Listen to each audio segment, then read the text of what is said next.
L'image à elle seule traduit toute une histoire, celle d'un imam qui accepte la volonté de son fils de devenir prêtre catholique. Pourtant, rien n'était gagné d'avance quand le fils de cet homme profondément attaché à sa foi ressent un appel différent, une vocation qui le conduit vers l'église.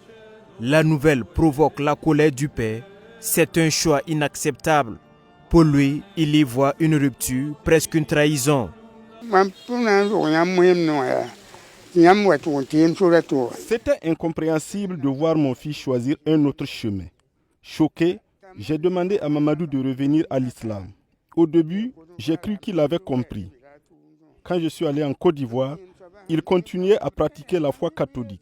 C'est pourquoi je lui ai dit de partir. Face à cette décision, le fils Mamadou décide de quitter la maison familiale.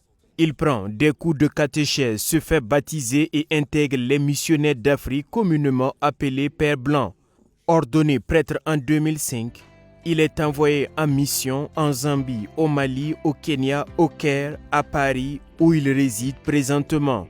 Contacté par Zoom, Mamadou, devenu père Adrien par le baptême, se remémore le poids de sa croix lorsqu'il tenta la réconciliation avec son géniteur. Forcer mon chemin, mais je voyais que c'était invivable parce que mon plat était séparé, je devais manger seul, moi qui mangeais avec mes frères et sœurs et puis mes parents. Bon, c'était tendu. Et papa m'a réitéré la même chose, tant que tu seras chrétien, tu n'es pas le bienvenu. Le vieux s'est opposé à la décision de mon frère. Je revois ses multiples va-et-vient pour implorer la clémence du papa sans succès, malgré l'intervention des uns et des autres pour convaincre le papa que c'est le même Dieu. Pendant des années, les échanges se font rares, les regards s'évitent dans la douleur, surtout quand le fils aîné pense que son choix a brisé des cœurs. Et en plus de porter sur la conscience la responsabilité d'un chaos qui est entré dans ma famille par cette conversion, n'était pas facile pour moi à vivre, loin des parents.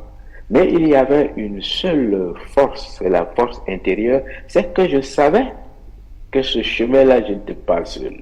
Convaincu d'être sur le bon chemin, Père Adrien Sawadgo multiplie les approches de réconciliation au fil des années. L'imam campe sur sa position, même s'il voit son fils grandir dans son engagement, servir avec sincérité, porter des valeurs finalement universelles.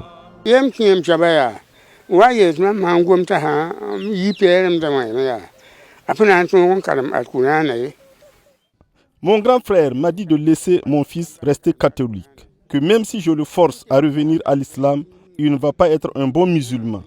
Je lui ai dit peut-être, mais je vais réfléchir. Cette réponse était le début d'une réconciliation puisqu'un fait inattendu interviendra lors de l'ordination du père Adrien. Le vieux qui s'opposait à la vocation de son fils quitte Daloa pour Banfora où il fait une surprise à Mamadou en participant à son sacrement de l'ordre. Au moment où le maître de cérémonie arrête la chorale pour annoncer qu'on attend mon oncle au portail de l'église parce que mon papa vient d'arriver de Côte d'Ivoire.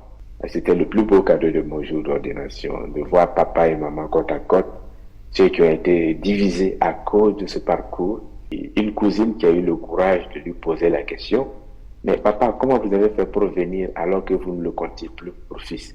Et quand on lui demande d'expliquer, il dit, cette semaine-là, chaque fois que je priais, il y avait une voix qui me disait que je devais aller au Burkina. Donc une voix qui l'intimait de rentrer au Burkina, puisque lui était en Côte d'Ivoire. 30 années plus tard, un geste symbolique vient tout changer. En 2022, où papa m'appelle justement pour me dire, écoute, on s'est trompé. Voilà. Mais il a fallu un long moment. Et papa dit qu'il ne sait pas dans quoi son fils s'est fourré, mais tout ce dont lui il est certain, c'est que celui qui est derrière tout ça, c'est le Tout-Puissant. L'imam Issa, aujourd'hui apaisé, accepte le choix de son fils. Mieux encore, il accepte sa vocation comme une autre manière de servir Dieu et les hommes.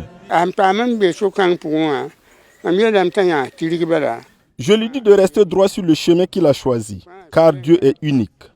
Je n'ai jamais entendu que Jésus et le prophète Mohammed se sont disputés. C'est nous les hommes qui créons les différences. Comme par providence, le prêtre fait des études spécialisées en islamologie arabe. Il prépare même une thèse à Paris, ce qui ravit le père. Pour lui, c'est une manière pour son fils de connaître mieux l'islam.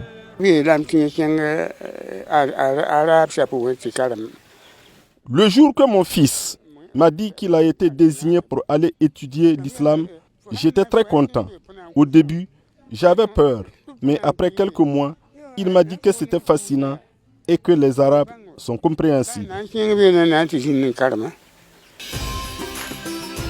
Cette expérience entre père et fils au-delà du cadre familial promeut la coexistence entre les religions, le respect des choix individuels et de la force du dialogue.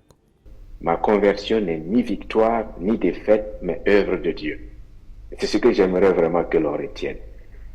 Que tant que c'est Dieu que nous cherchons, il ne faut pas se voir comme maître de son trajet dès le début et jusqu'au bout. Autrement, ça devient une aventure humaine avec toutes les bassesses qui peuvent s'y mêler. Mais sincèrement, ce que j'ai appris, c'est que la quête de Dieu est avant tout une œuvre divine. Dans un monde souvent marqué par les divisions religieuses, ce récit rappelle que la foi peut prendre des chemins différents, mais elle peut aussi rassembler. Une leçon de tolérance transmise par une vie.